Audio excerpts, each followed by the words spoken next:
Gentlemen, welcome back to the Tiege Hanley Starting a Business, Building a Brand vlog. This one, big number 311, and we got to talk about something that is an inevitable reality for us and for you, and that is Tiege Hanley is raising our prices by $5 per system. It's not something that we've wanted to do. It's not something that for those of you who have been paying attention to the news, to basically what's happening with the world in terms of supply chain, the cost, the price of everything, things have gone over the course of the past year and a half through the fucking roof. And we at Tiege Hanley have tried as hard as we could to keep our prices the same. But with this last increase that we got from our supplier of our packaging, we had to have some hard conversations, and make some decisions in order to continue to provide you incredible value, incredible products, and to continue to innovate at our company. For 5 years now, we have kept prices absolutely the same. We didn't change them. And the one thing that we did that I think it's great for you. It's not necessarily something that as a company was in our best interest, but we were undercharging for the products that we were actually selling in the systems. Level 1 was 25, level 2 was 35, level 3 was 45. And the truth is, our products, and you may believe me, you may not believe me, it's your call. I hope that we have a better relationship than that, and the whole point of this vlog has been for me to come on and talk about things that we're dealing with from a company from the very, very start. The products that we have been giving and that we have basically created for Tiege Hanley are the highest quality products that you will probably ever find without a prescription. And we did that not knowing, and that was the thing. When we started Tiege Hanley, it was me, Rob Kelly, and a chemist. And we didn't know, what we didn't know. We didn't know that the products that they're selling, super expensive products, women's products even, in the store, we didn't realize what the level of quality was for what they were actually charging. And when we got in there and basically created the best product that we could possibly formulate, when we actually looked at the math, it was well, crap. We want to make sure that this is available and accessible for everybody. We don't want just to basically charge $70 for an eye cream, which is what we should be charging. If any other company had our eye cream and was selling the quantity, the half an ounce, with the ingredients that we have, they would literally be selling it for $75 to $125. And we don't do that. We've never done that. We've added $10 basically for the level 1 to go up to a level 2. And then our super serum, that's another one of those products that the quality, and Rob will say this and loves this story, but when we brought the formulas to our chemist the first time, or to the lab from our chemist, they asked us, they go, "Do you realize what you built?" And we're like, "No, an anti-aging serum?" He's like, "No, you literally have built a Ferrari. This is a Ferrari formula." Just to basically give us context of, we didn't cut corners. You don't need to. With skincare, one of the big expenses, is the packaging. One of the bigger expenses now is shipping.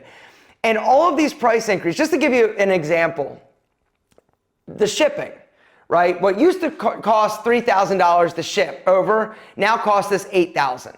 Our packaging, that recently went up 50% in terms of packaging increase. And that's after a 30% increase about 6 months ago. The time frames in terms of everything, the delivery, every single aspect, even getting the raw materials. We have to now pay more in order to get these raw materials in a timely fashion in order to basically make sure we don't run out, or we don't have you run out of products. And this is a decision that was really hard. It's hard, right? Because you don't ever want to technically raise your prices. Now, I'm sure some people do. But there was always, when we started, there was margin, right? There was margin to create an incredible product, but us still to do well and be able to, sustain our business. But it's gotten we should have done this 2 years ago. But it was we don't want to F with it, right? We don't want to mess things up. We want to, we don't want to disappoint our customers. But it's come to the conclusion, or we as a company, after hours and hours of analytics and meetings and talking and analyzing and worst case scenario in terms of losing people because they're pissed off or whatever, we had to come to the conclusion that in order for us to grow and sustain our business, we needed to do what we needed to do. And what we needed to do is increase the 3 systems by $5 each. But now let's back up a little bit and talk a little bit about the reality. If you were to try to go out and build yourself a level 1 system from crappy drugstore products that are, I'm talking like crap in terms of ingredients, it would cost you $80. We're charging $30. If you were to try to build a level 3 system, which comes with the super serum, the eye cream, and the 4 other core products, it would literally cost you $190 to build a similar or equivalent system. And we're charging $50. And so we still feel, we give insane value for what we're charging. But unfortunately, we had to do the hard thing and we had to pull the Band-Aid off finally. So some of you probably got an email from Kelly if you are an active subscriber and basically said that we are going to be raising our prices. It's not something we want to do, it's something that we have to do just from a business perspective. And so I just wanted to come on and tell you one of the hard decisions that we're making and hope that you continue to feel like we provide you incredible value even with $5. What you spend for a drink at Starbucks, that's what we're increasing the price for a month's supply of Tiege Hanley. Hopefully you guys think that that's still fair. And hopefully you guys still roll with us. We know that some of you won't, and for that we're sorry. We did the best job we could, and we love you and really appreciate your support over the years. For those of you who are still willing to roll with us and spend an extra $5, it means the world to us, and we thank you. We're here to help you. That's the reason why we started this vlog. That's the reason why we started this company. The reason why Rob, I, and Kelly got together to build a system of incredible products was to simplify it, because skincare was broken, in our opinion. Over the years, a lot of people have tried to come in and duplicate or replicate what we're doing. We feel like we still do it best, but we just couldn't do it without you. And so anyway, I just wanted to not be all like doom and gloom, but it sucks. It just sucks. Like the whole supply chain sucks. The whole trying to get shit in order for us to make stuff sucks. Like it just sucks right now. And I guess that's a business lesson. At some point you've got to do what you need to do. Our margins over the course of the past year have been shrinking. Now, I'm not asking for a poor me, or I'm not saying poor us. We're doing fine. But we started not doing fine. And it was like, okay, we could continue to go down this road, or we can do what we need to do and pull the Band-Aid off. And so we've had to pull the Band-Aid off, and just, like I said, for those of you who don't want to stick around, that's okay. I understand, definitely understand. But I just still want you to take care of your skin. So if that means going to the drugstore, going to the grocery store and buying products, do it. I don't care what you use as long as you use something. But I think what you're going to find after you do that is that Tiege Hanley is still the best bang for your handsome buck. But for those of you who are still willing to roll with us and evolve with us, thank you. From Rob, Kelly, the chemist, and the entire Tiege Hanley team, we thank you for everything, because we couldn't do this without you, and we do this for you. So thank you. That's all I have to say about that. It's unfortunate, but it's the reality. Now what I want to do is get to some of your amazing business questions and get a little more energy going. I'm sorry for bringing it down, but this is a serious subject and something that we needed to address and talk about, because it's happening. Are we going to lose people? Yes. Are we going to continue to do the best job we can? The answer is yes. Are our products still better than everybody else? The answer is yes. Are they $5 more per system? Yes. But who cares? We're awesome, and so are you. All right, gentlemen. So now, without any further ado, let's get to some of your incredible business questions. But if you have a business question, down below, start it with a business question and ask your question. Next week, I plan on talking a little bit about something I talked about last vlog, and that is YouTube and money and advertising and what you should think about doing if you are ever going to start a YouTube channel. I'm going to tell you what we do, what I do, and kind of how it all breaks down and how things are actually built and structured.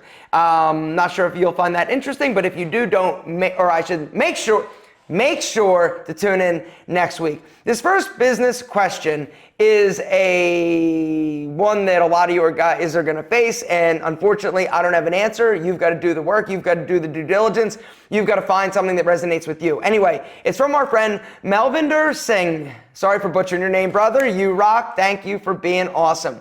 I want to open a profitable business. Everybody does, which is why exactly. But not sure what business to open up and don't know what industry to go into. A little advice on how to choose and open the right business would be great. Thanks, Alpha. This is the $1 million question. I have no idea. Whatever you're interested in, whatever you want to do, whatever is gonna work for you, you've got to do something that you're passionate about. You got to do something that you're interested in.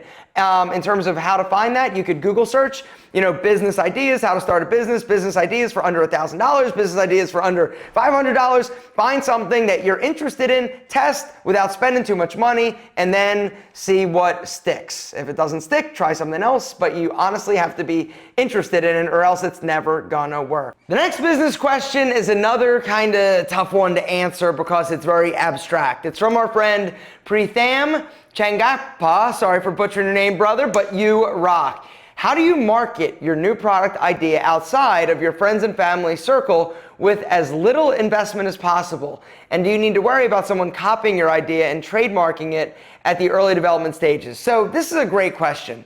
If you've got something that you think is super unique and you are the only one that is doing this, I think it's worth talking to an attorney to figure out what you can do in order to try to protect yourself. Now, that being said, if it's not super, trademarking something, it's expensive. It also takes a long time.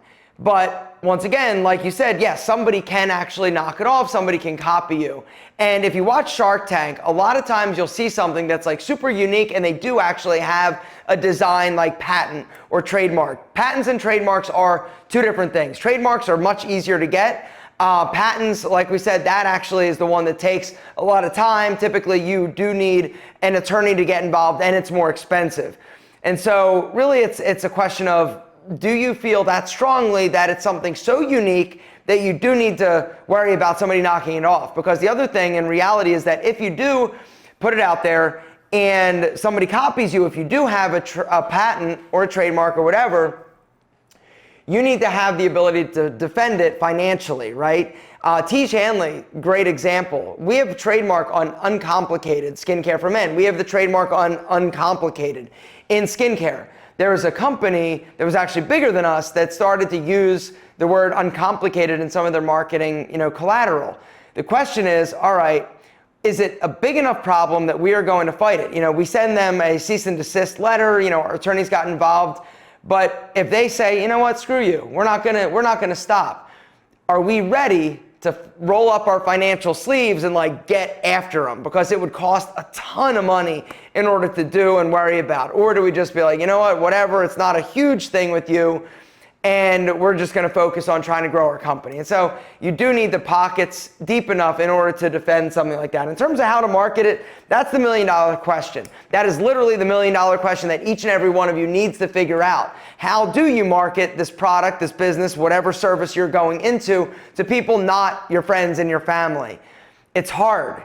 And it can get expensive. And figuring out that magic bullet or that magic metric in order to market that product for an affordable method or affordable way to keep your customer acquisition cost to a point or at a point at which you can actually make a profit. This is the hardest thing. In terms of how you do it, I don't know. It depends on you, it depends on your company, it depends on your customer, it depends on a lot of different factors. But it's about, once again, getting out there, testing, trying, adjusting, and basically readjusting, retesting, and reevaluating. But good luck, congratulations, and I hope that you do it, because a lot of people are full of talk, very few people are full of action. The next business question is another one of those abstract ones.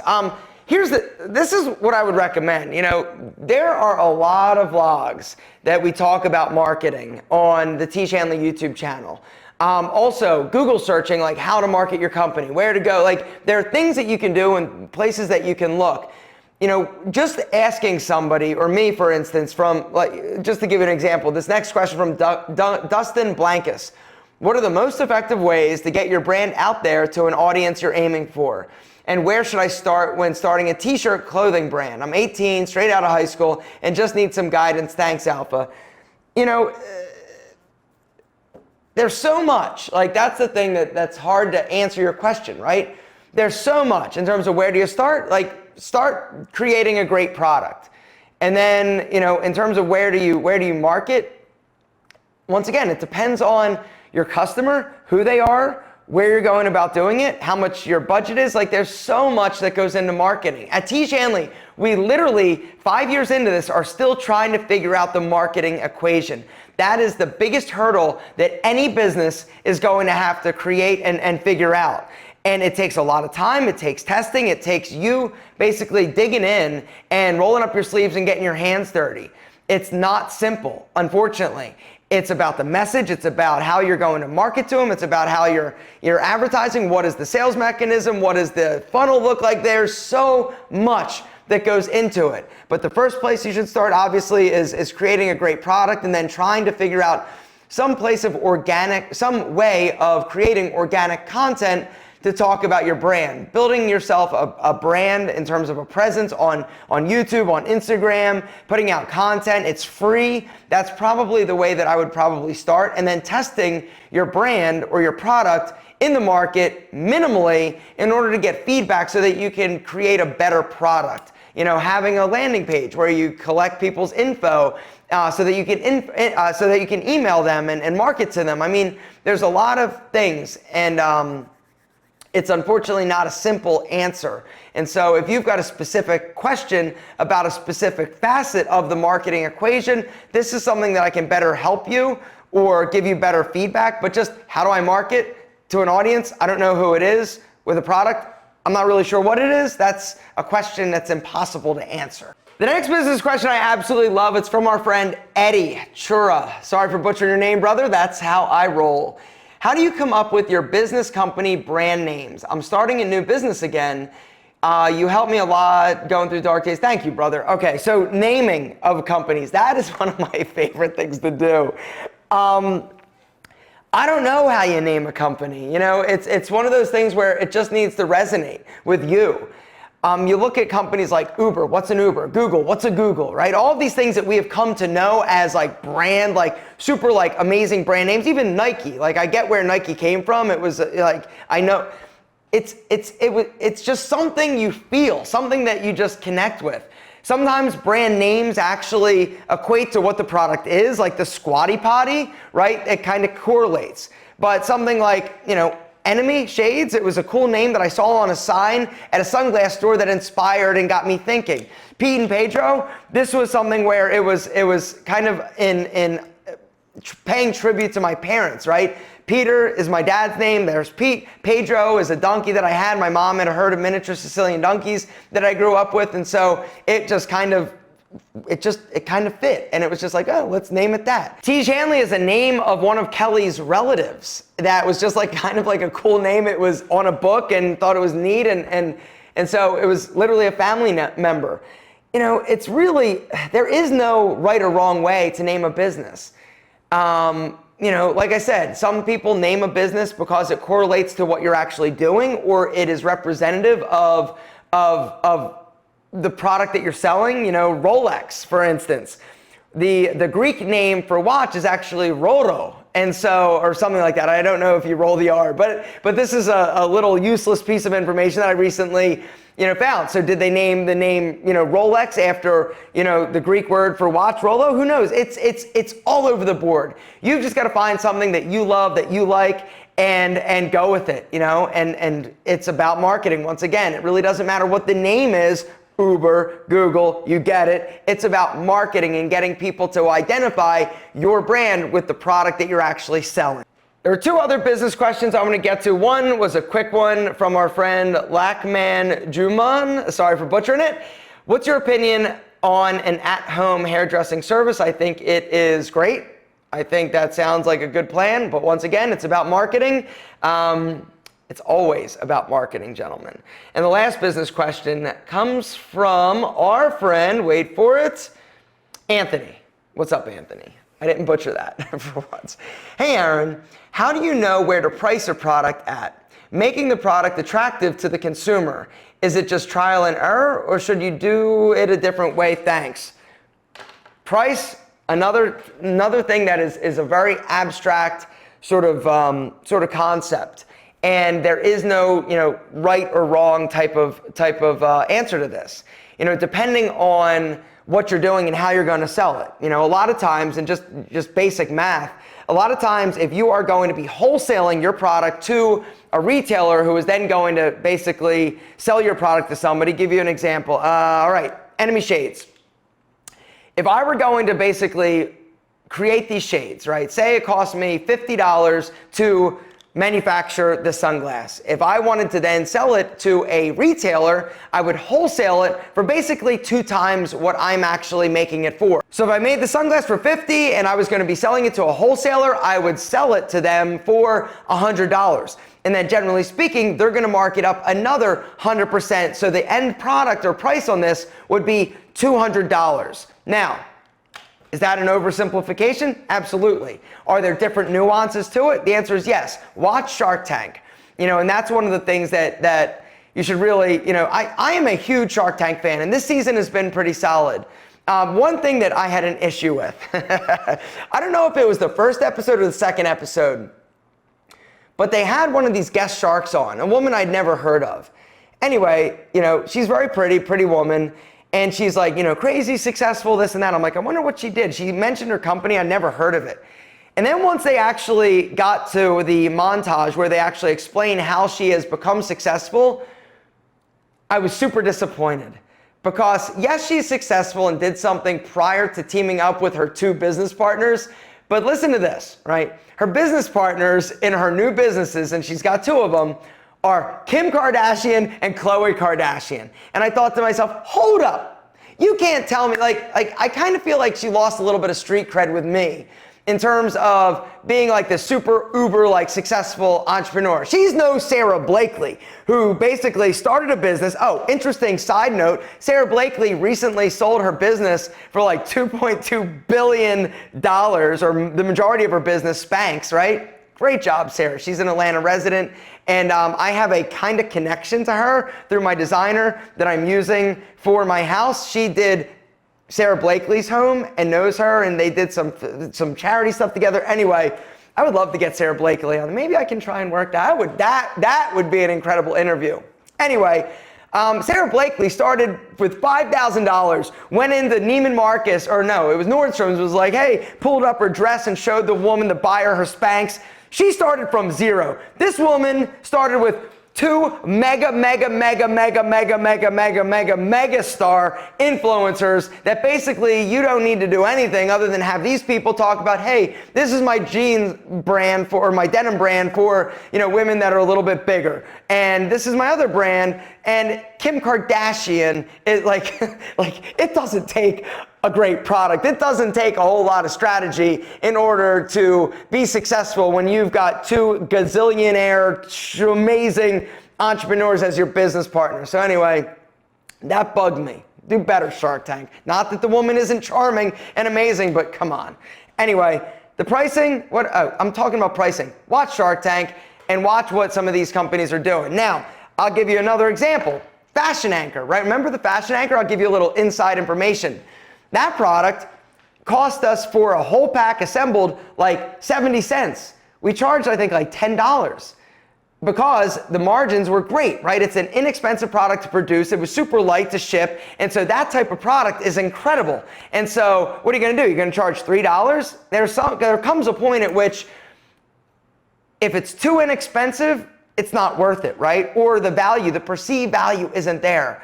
And so in terms of valuing and pricing your product, once again, it does a lot of times come down to trial and error. You also need to look at other people in your industry, in your market, see what they're charging. How are you going to be different? Are you a better product? Are you going to be the low-cost alternative? Are you going to be superior quality and you're going to offer the same? What is the marketing mechanism and message in order to drive sales? Once again, it comes down to marketing. I cannot stress that enough. Marketing is going to be what sets your business apart in terms of success or failure. If you know how to market, bringing it back to that Khloe or that Kardashian, that woman partner, the reason why she was successful is because she had two marketing powerhouses that all they needed to do was talk about it, and you're going to get 5 million people in your demographic that know about it, and your customer acquisition cost was zero. So think about that. Not that it's technically zero, because anyway, you get what I'm saying. Figure out your price, gentlemen. Try it, adjust. Sometimes though, you just got to bite the bullet and do what you need to do for your business, which is raise the price of the level 1, 2, and 3 system by $5. Gentlemen, thank you so much for understanding. Thank you for being a part of this. And as always, we love you more than our double monk strap shoes, which also had to have a price increase of $5.